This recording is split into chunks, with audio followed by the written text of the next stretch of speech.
So here we go. Welcome everybody. Today's topic is our advanced topic on third-party data and how it relates to all things optimization. Our panel today consists of Brandon Erkeline, currently of National Instruments. He's the site optimization and strategy lead there. Alex Destino of Humana, who directs their digital strategy, reporting, analytics, and optimization efforts. And Matt Padone, my current coworker at Search Discovery. He's a senior manager there, serving all client needs in the area of digital analytics and optimization. So welcome, guys. Thanks for joining us. Really appreciate you stepping up to volunteer, because there were lots of interested folks, but not a lot of folks that felt comfortable enough with their background and experience in the area to be on the panel. So I really appreciate it. No problem. Yeah, thanks for having me. You bet. All right, and your bribes will be in the mail. All right, let's start with the basic question that I often get about third-party data, and that we've discussed in various forms with each of you about the impact of third-party data to page performance, page load time, that sort of thing. What are your all's experience in the impacts and how you measure it? We'll start with how you measure it and if you've seen it. And then we'll progress into, what have you tried to do to solve it, to mitigate the issues and everything. And we'll just go in order for this first question. So Brandon, I'll start with you. Yeah, I'm gonna do a brief answer here because we've really just started implementing some of these pieces and it's not even in production yet. So in terms of what we've done to remedy the situation that will have, how this third-party data will impact page load or whatnot, we have yet to go down that path for discussion, but it has been brought up a number of times by me that right now we're just trying to see it come in, how can we utilize it, and then when we have those discussions on which parts of the site are we okay with this extra delay, and then where can we start looking at driving people to collect that data and perhaps build into local session storage and inputs. But there's a lot of those discussions still need to happen. So we're just excited about seeing third-party data come out. Well, awesome. Maybe I'm hoping that more folks in the TLC group will be able to get some resources from each other and reach out and learn a little bit more about the experiences that you guys have all had. That's why we have the Slack and why we have this call. So it's a great place to be, to at least be aware of it and know where to go and who to ask. How about you, Alex? What have your experiences been with third-party data and its impact to page performance, site performance? Yeah, we don't do a lot of third-party data tagging today. We are definitely looking at moving into that space, but we do look at impacts of data capture through our tagging and as we set up new tests and new tags. We started really monitoring our page load impacts last year, and we partnered with IT and we monitor post hoc. We initially had a separate process for doing that monitoring outside of the main production process, where we'd launch other types of content. But we did have an incident earlier this year that prompted us to change that and put in more stringent processes that now we're aligned with our core implementation processes that follow the same paths, monitors, controls. So for every launch, we now go through a series of checkpoints and approvals before we launch anything on the web. And that's current state. And we continue to evolve and learn that. We're enhancing our tools to get better insight into the true impacts on page load, but also the outcomes that impacts, such as impacts on satisfaction and voice of customer related measures as well. So that's sort of our next phase. So yeah.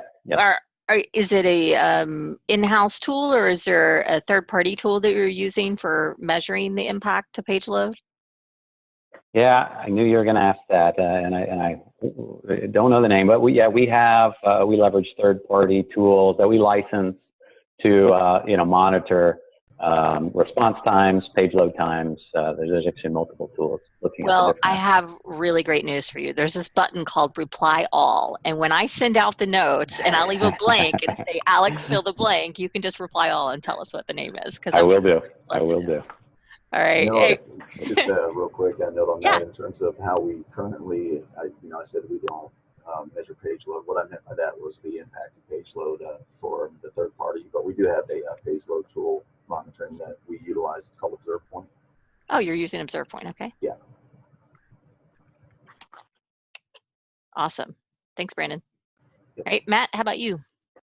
Yeah, so it really depends on the use case. I've seen clients that have had, minimal impacts to their page load speed when it comes to the use of third-party data, specifically around, leveraging the data to build out a more robust consumer profile. So in some cases, it can be as low as, half a second or less. But I definitely have seen scenarios where it can significantly impact page load speed, specifically if they're doing something like, I'll just give an example. We had a client who was using a third-party data source to target specific content experiences to unknown users at the time of their initial page load. So as you can imagine, a lot of things have to happen in the background before that can, render. And so the impact on the page load speed was, definitely higher than what they had seen before. I think on an average of about 1.5 seconds additional load time. And that's really where it comes down to, for your organization, does it make sense to allow that delay? Is it really, where were you starting? What was your baseline? Were you already running a slow experience? And in a lot of cases, if you weren't, there may be value in actually having that slightly slower load time so that you can, have this more customized experience. The one thing I will say is that we typically suggest testing all different scenarios when they're deployed. Don't just test the use of third-party data and the impact on speed once. Test it whenever you are deploying a new experience. Especially important when you're looking at experiences where you may have a high number of users that come in from mobile devices, or if it's a use case that's specifically targeted to a mobile device, those load times can typically be even slower, depending on what network they're on and that kind of thing. So definitely worth looking at that for sure. I think that's a good call out there as well in terms of the initial page load. That's always a big ask. That's a big ask of ours, and it wasn't going to be acceptable for us to wait for certain things to render when people hit the site, and just if there's a blank page, or even if we saw somebody pop on flickering. So what we came up with, the solution that we came up with, was to wait to create. We used Adobe Target, and we created a separate inbox that would localize, and it would just be in that area alone that would wait for that data, versus using the global inbox and allow stuff to go ahead and asynchronously load, but in that one area would just wait, and you have that point that we anticipated. So that was an acceptable solution for some areas on our site. Hey, Brandon, I think that was really important, and your mic is a little quiet. If there's anything you can do to put it a little closer to your mouth, because I'm going to ask you to. Oh, it's already better.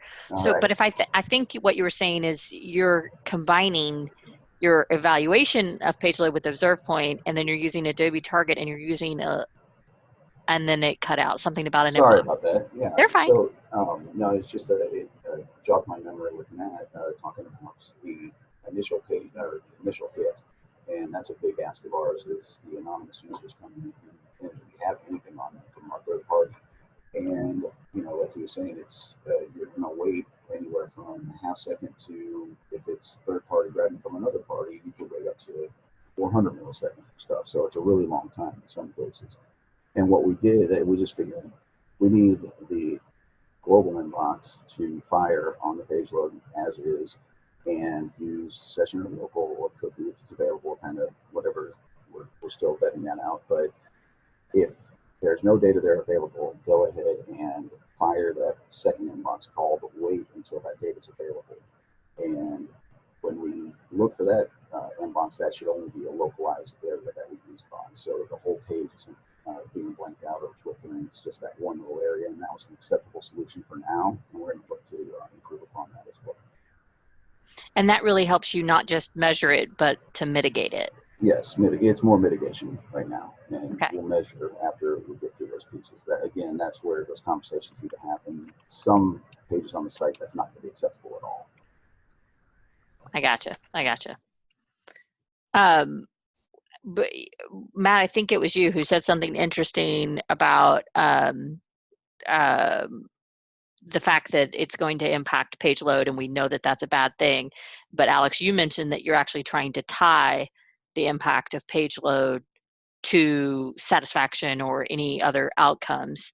And I'm curious because I've had several clients who will push back even having their testing tool implemented at the top of the page, where almost all testing tools are recommended. I think they all are to be in the header and to be synchronously loaded, not asynchronously loaded. And there's lots of my clients that are so concerned about page load and that they want it to be in the footer and asynchronous so that it won't slow down page load. And there's of course lots and lots of studies out there that talk about the impact of page load on conversion. Interestingly, one of the most commonly quoted one is actually not accurate. The one, I think there was an Amazon study where they said every 1 second delay had it was ridiculous. It was really big, and it was erroneously quoted.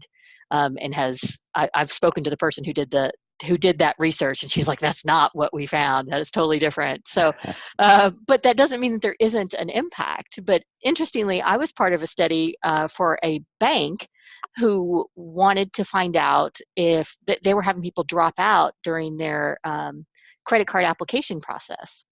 And it was very smooth, very streamlined. They'd worked really hard to improve page load along the process.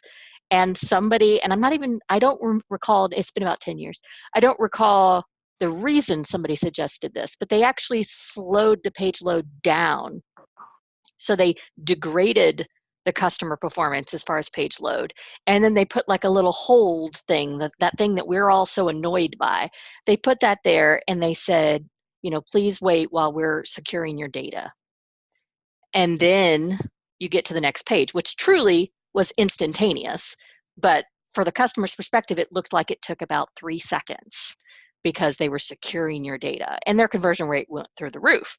So obviously that's a unique situation, but to me, it highlights the need to really measure the things that we assume are so important for how important they are. And there might be cases where it helps, and there might be other cases where it hurts. And I'm just curious, Alex, when you said that you're trying to tie page load to satisfaction and other metrics, what have you found, and how far have you gotten in that process, and how correlative is it? How important is it?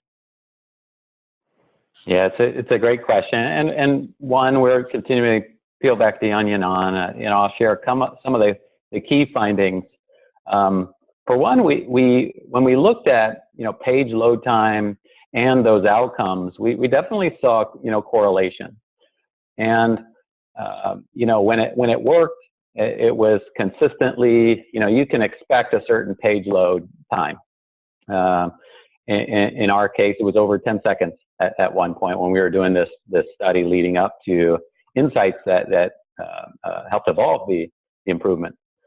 Well, as we were learning there about those correlations, we found that in the cases where, in some cases, it would fail totally, and there would be over a minute long page load time, and obviously that's very unacceptable. And that's where you saw spikes in dissatisfaction, of course, right, in big time. So it became clear when those outages occurred, and we could use the data to correlate with things we already knew from outage reports that were different measures, but it helped us tune our satisfaction measures and help us understand the impact of page load on satisfaction. And the big learning again was that it really impacted when outages occurred. Otherwise, it was pretty consistent. And in essence, it was difficult to understand how each second would impact page load because we didn't have enough sample because it was a certain page load.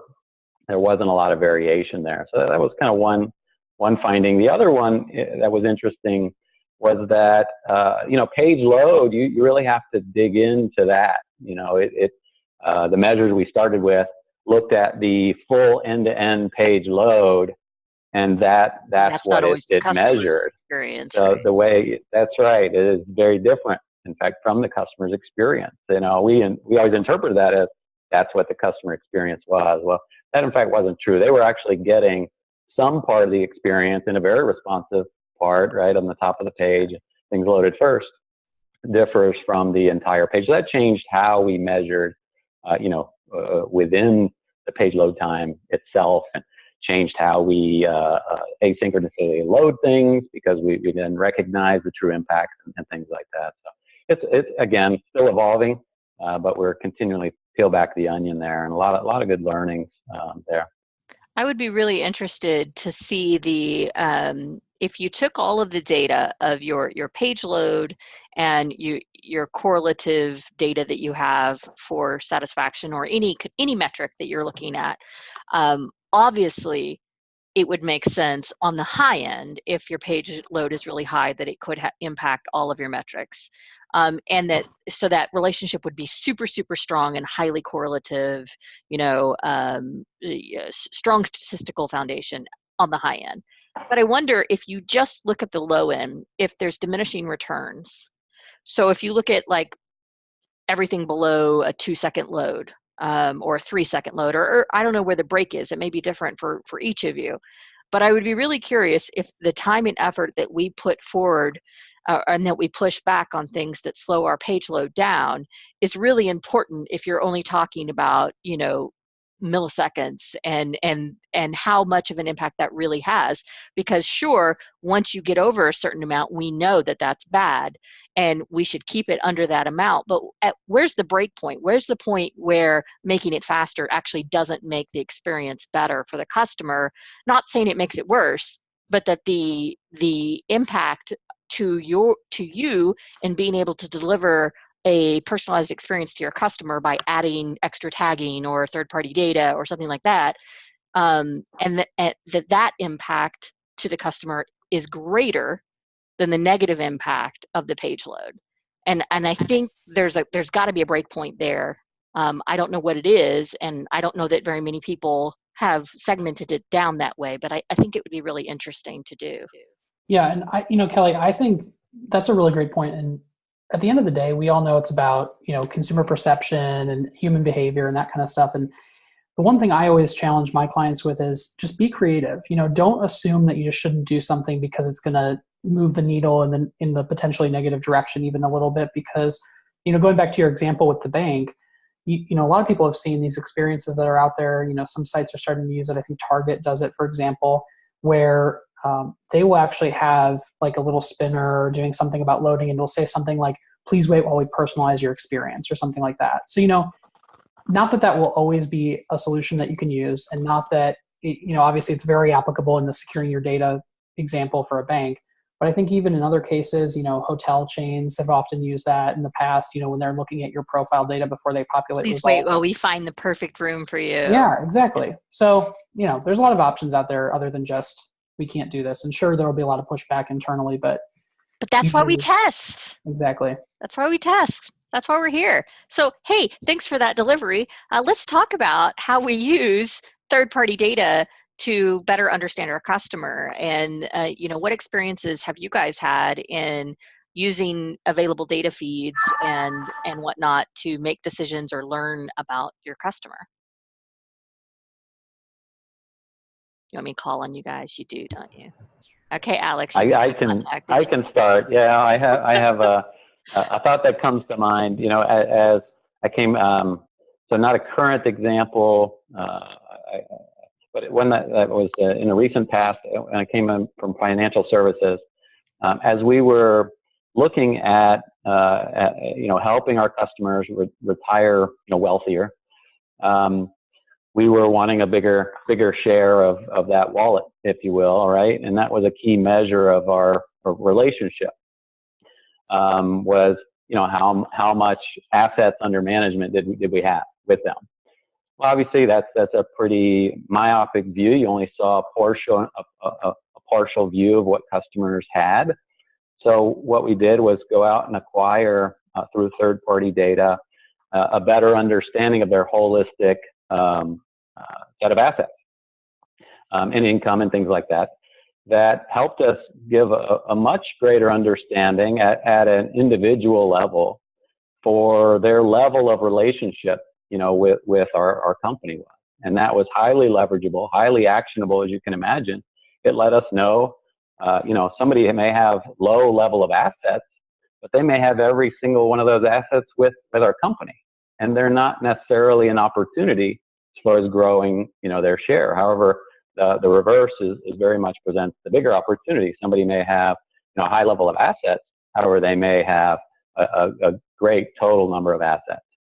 So through the third-party data, obviously, it gave us a great, better appreciation, much greater, into the opportunity that we had with, our customers. Oh, that's a great example. I can give one. So I had a client I was working with in the mobile. They were a mobile device manufacturer, and they were, we were helping them run a loyalty and retention program. But one of the things that they really wanted to understand was, partially about their current customer base. So people had purchased a device in one way or another that was made by them.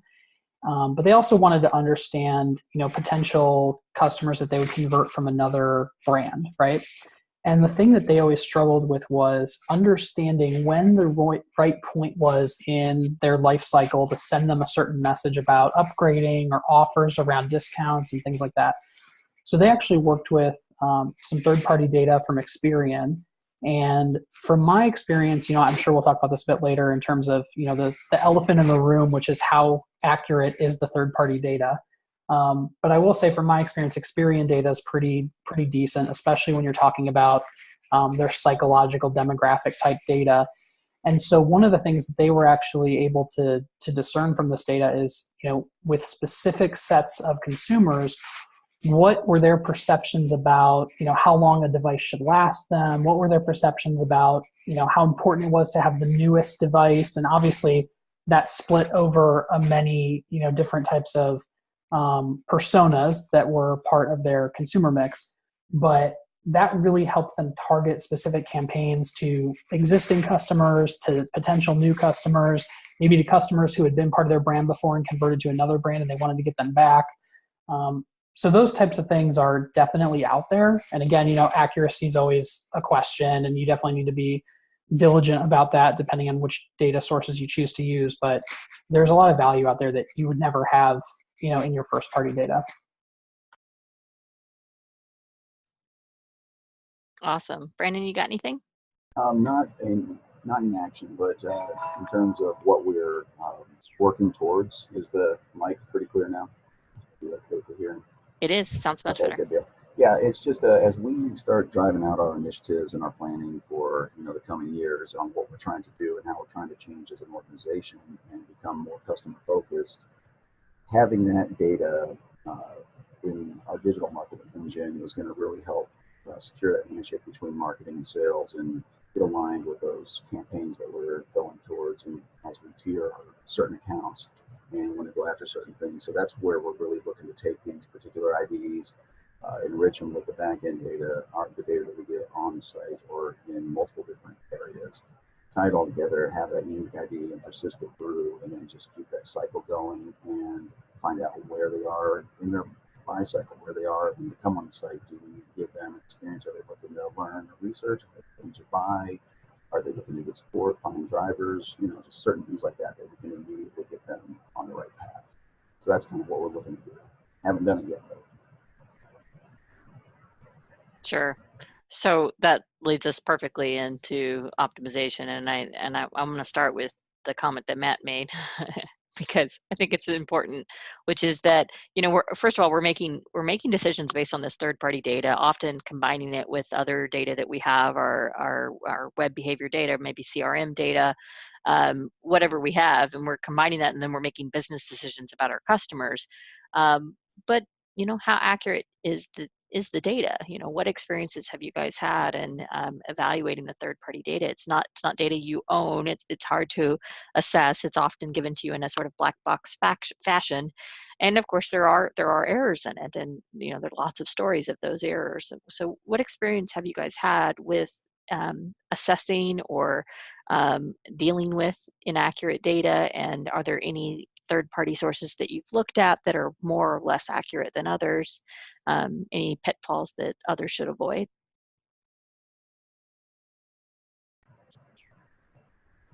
I don't know about any pitfalls as yet, but we definitely had that concern as we were talking with our third-party source. It's D&B right now, so we're utilizing, and they go through a pretty strong rigor of taking whatever they understand about a company, and if it doesn't meet their threshold, they don't pass it through. And that's inclusive of they follow all the PII rules, everything across the board. You don't really have to worry. It takes a lot of it mitigates a lot of our risk on our side to consume that data. That doesn't mean there aren't errors. It just gives us a lot of a cleaner view of the stuff that we do receive and we go through and that matches. We're at least confident. And you said it's what data's, what's the data source? D&B, Dun & Bradstreet. Oh, Dun & Bradstreet. Yeah. Yeah, I agree. That's a good one. Worked with them quite a bit in the past. I would say there are a couple things to consider. You know, one thing that we typically will do with clients that we work with, you know, one thing I've done a lot in the past is really talking to the vendors specifically about their accuracy, what types of controls they have in place to ensure data integrity, challenge them on specific things that may be part of a use case that we're using. So for example, you know, the data doesn't have to be perfect. If there's a specific use case you have though, like I want to understand certain attributes about a user across different devices. Well, a lot of these data sources are not good at cross-device stitching, so it's always a good question to ask. Another thing is that it may not necessarily be that the methodology that they have is off, but that they don't necessarily update records very frequently. So a lot of the data they might have is, you know, somewhat out of date. So if you're looking at marital status or things like that, you know, they might not update very frequently.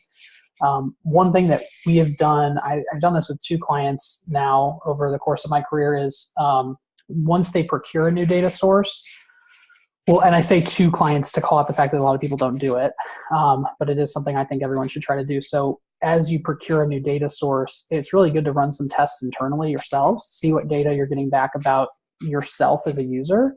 And then once you have those results, if they're not great, you know, I would say anything less than 50 to 60% accuracy should be of a concern to you.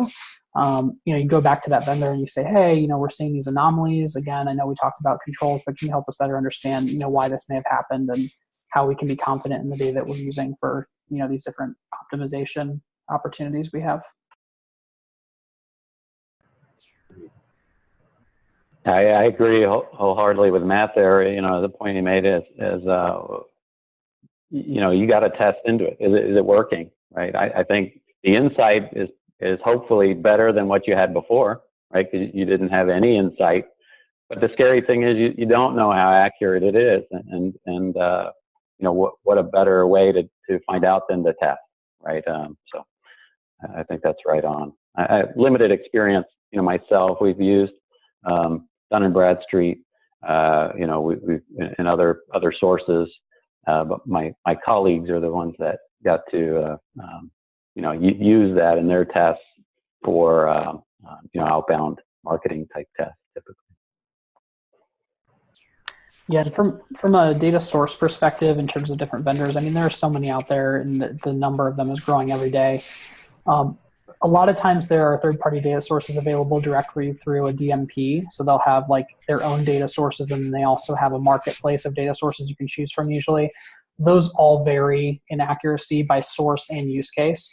So those should all be tested. I mean, I've seen some that are as, you know, bad as like 15% accuracy, and others that are as good as, you know, 65%. So again, testing is important. The other thing is, you know, from an example perspective, I've, you know, worked with data logics in the past. They're pretty decent in some cases, again, depending on use case. I talked about Experian a little bit. So specifically their psychological demographic data is pretty accurate from what I've seen. I've had some success with Profound don't know if anyone's heard of that one. And another one that's really interesting to consider is called Resonate. They have a pretty decent quality of data because they actually a lot of their data comes from these long form surveys that they do, and they do them quite frequently. So those are things that they actually update multiple times per year. So going back to that point about staleness of data potentially, they're pretty good about keeping these updated. Again, not all data sources work for all use cases, but that's where I really recommend kind of digging into the specifics of how they collect and maintain that data. Yeah, and I think another good point that you called out earlier was communicating with the vendor as well. And if they're not willing to communicate with you, that's kind of a red flag, I would think. Big red flag. Yeah.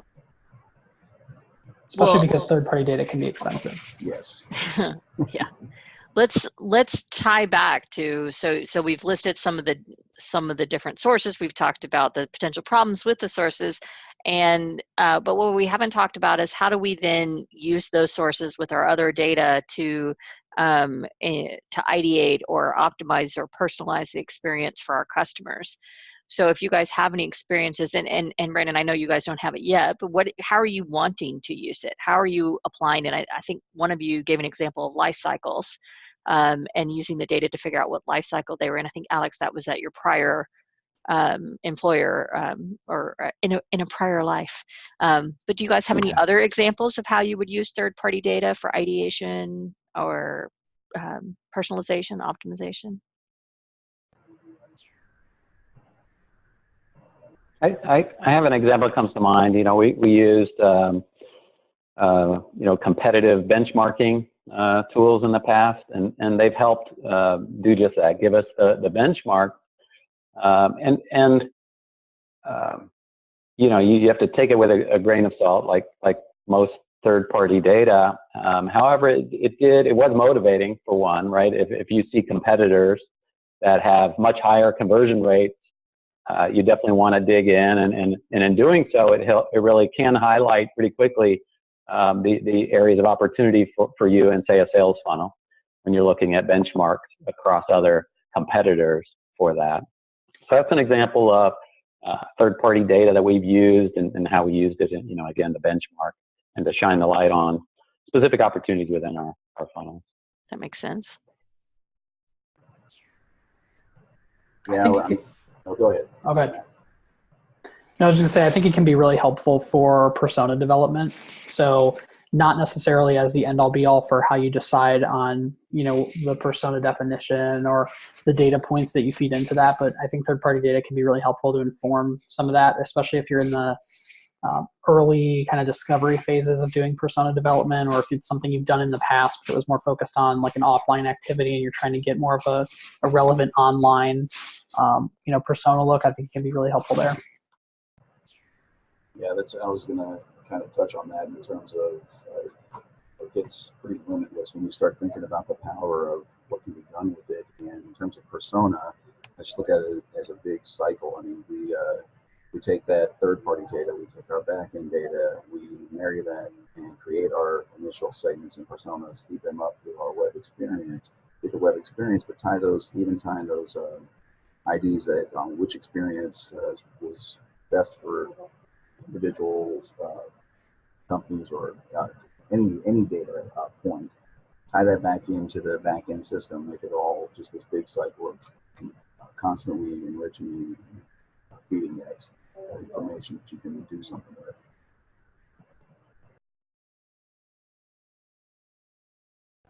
with. That makes a lot of sense. Have any of you used or thought about using third-party data, not necessarily for persona creation, but for what I guess in the old school we would call it targeting, not retargeting, but based on what we know of customers like you, you are most likely to want an offer like this or an experience like that, or you don't need as much time to review your options.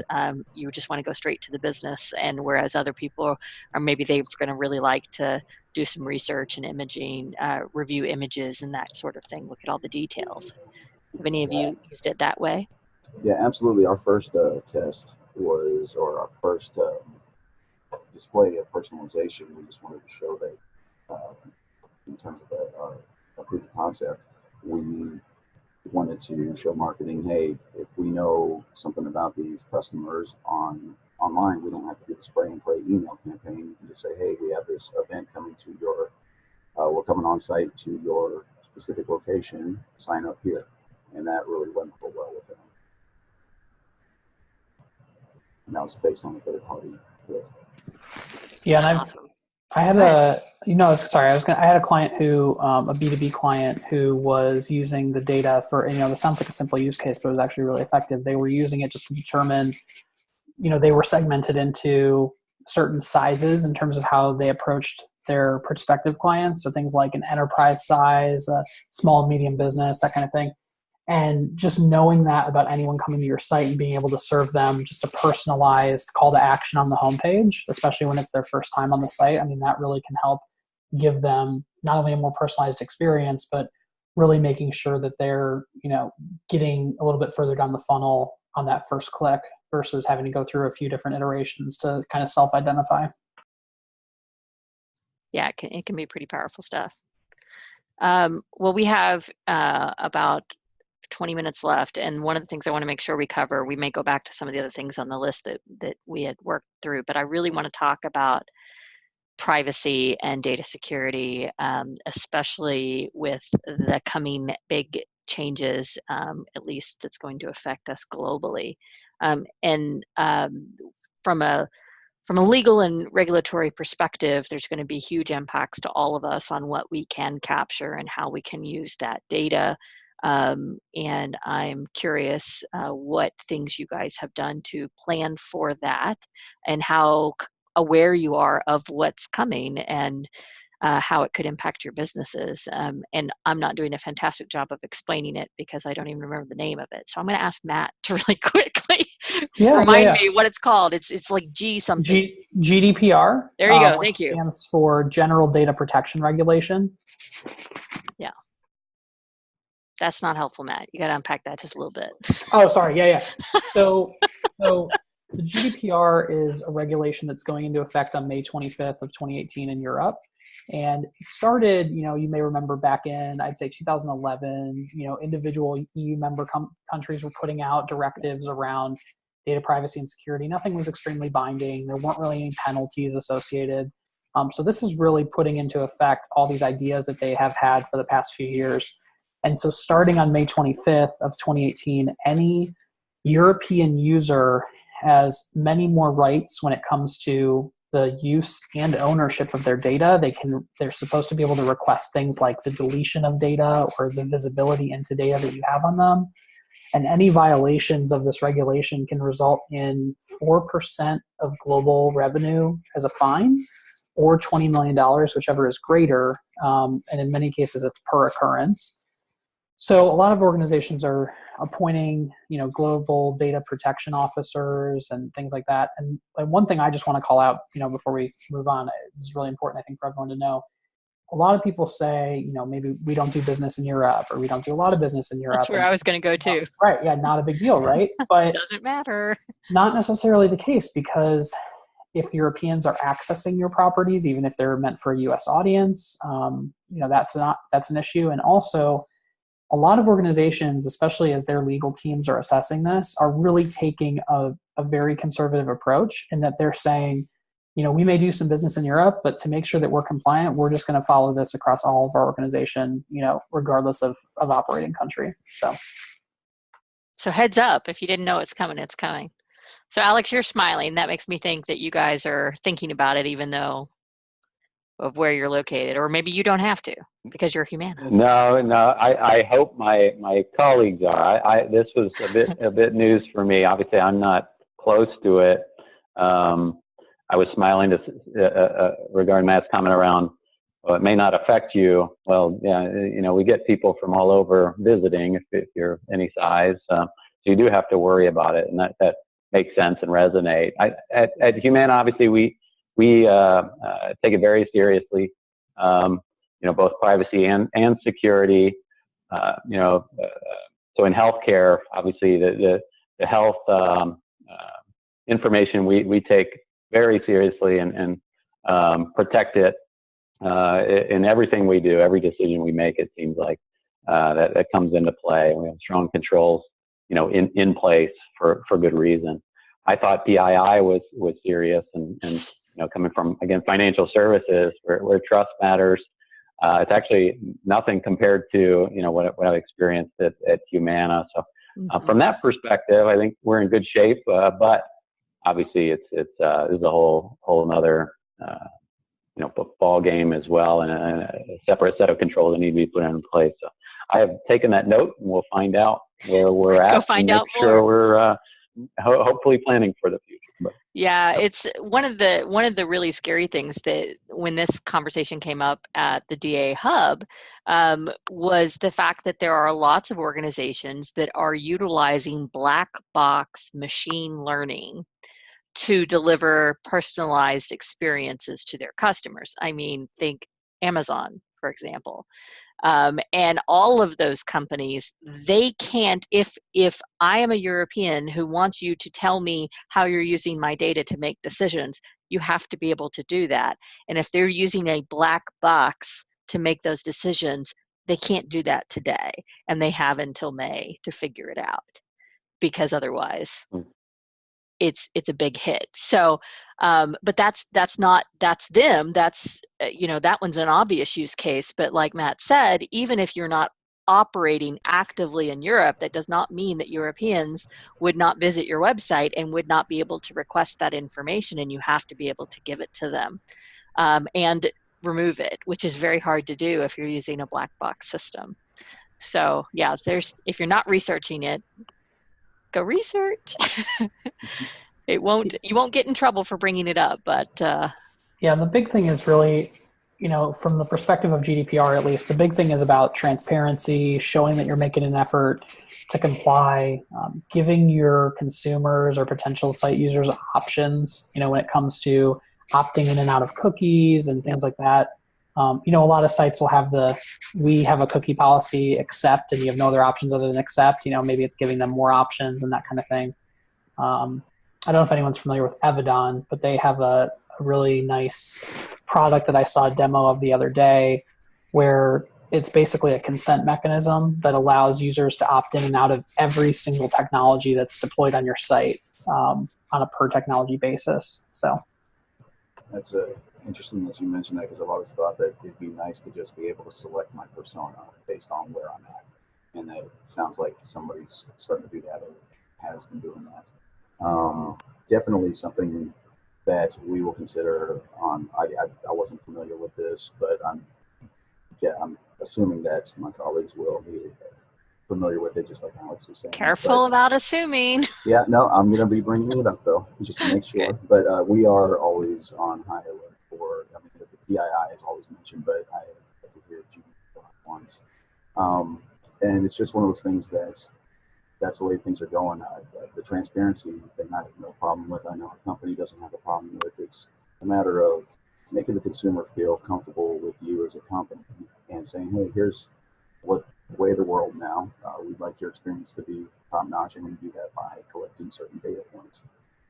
I think that there's some comfort in the messaging that can come through. But you said something really interesting, Brennan. You said, wouldn't it be nice if I could create my own persona so that, the marketing that I'm receiving is more relevant for me. And I know you have a young daughter, for example, and I know you probably shop online for her. And yet, if they're targeting you for things that your young daughter may not like, it may not be as effective as if they target you for what you would like. So, I think an interesting use case for an optimization experiment between now and May might be, what if we allowed our customers to opt in to their own personas in some way? So if you're doing anything today to figure out based on their user behavior or third-party data or something else about what persona and how we should target them and send things to them, what if we let them self-select? What if you created, and because my question would be is, of course, you're going to have people who go, oh, I don't want you to market to me. But then, exactly. And they're like, okay, fine. You get the generic experience because you've opted out. That's fine. But the people who've opted in are way more connected to you and your brand and more likely to convert and be agreed. But even from the point where people don't want to be tracked like that, it's giving them the experience they want. So it's not necessarily a bad thing. That's right. That's also true. You're giving them exactly what they requested. So Right. yeah, so that would be interesting. And if any of you decide to figure out how to test that, I would love to hear about how it goes and what kind of outcomes you see. Because Yeah, obviously, you know, definitely the wheels are spinning. I just got to have the time. I hear you. I think that's everybody's story. All right, we have about 8 minutes left. We've talked about a couple of example third-party feeds. We talked about using third-party feeds to understand our customers and some use cases. We've talked about the accuracy or inaccuracy of some of the data and how to measure and mitigate. And we talked about consumer privacy and data security with the GDPR. That's right. Yes, Yep. GDPR. Look it up if you don't know it. Look up GDPR. I had it up on my screen here. He's reading it now going, no! It's a pretty big deal. Is there anything else about third-party data that anybody on the call would like these guys to chat about?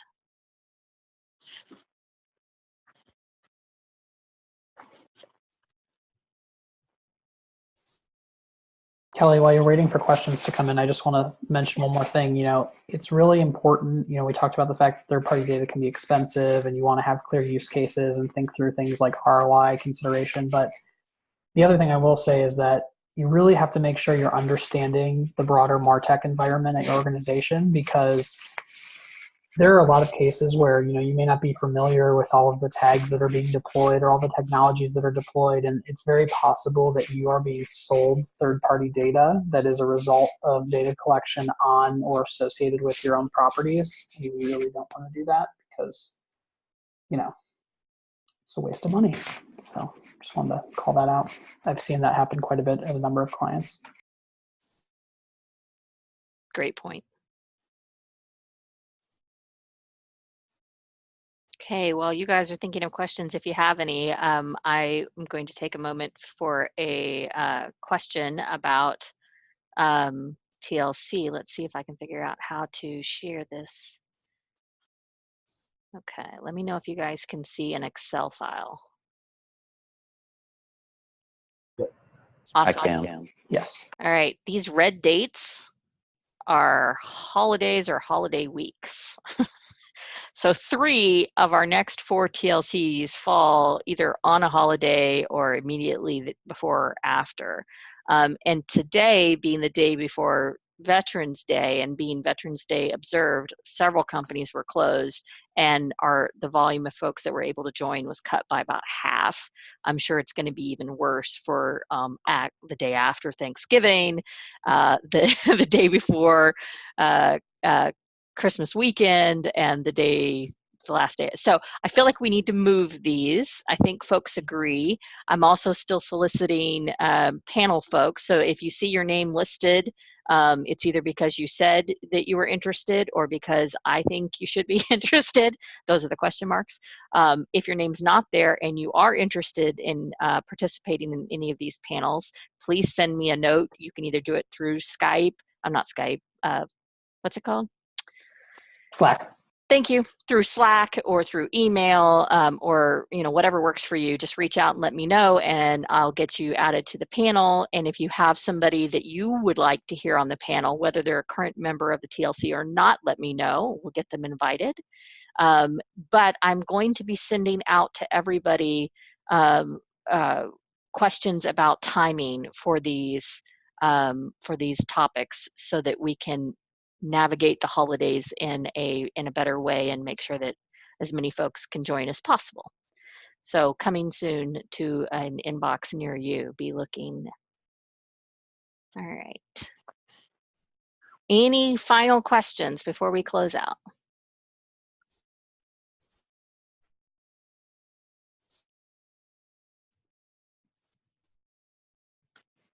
All right, I think I'm going to give everybody back 4 minutes of your time, and I'm going to thank my panel. Thank you, Brandon, Alex, and Matt. I really appreciate it.